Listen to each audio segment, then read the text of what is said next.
هي ايه الجنحة اللي بتوصل عقوبتها للإعدام؟ القاعدة العامة إن مفيش في القانون المصري جنحة عقوبتها الإعدام إلا في وجود حالة واحدة بس، وهي جريمة الشهادة الزور. المادة 294 من قانون العقوبات نصت على إن كل من شهد زورا لمتهم في جناية أو عليه يعاقب بالحبس. أما المادة 295 من قانون العقوبات نصت على مع ذلك إذا ترتب على هذه الشهادة الحكم على المتهم يعاقب من شهد عليه زورا بالسجن المشدد أو السجن.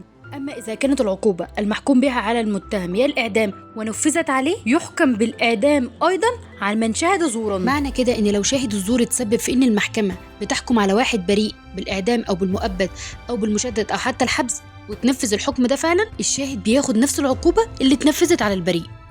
معنى كده إن ممكن كلمة كذب منك تودي روح بريئة لحبل المشنقة، والقانون هنا ما بيرحمش.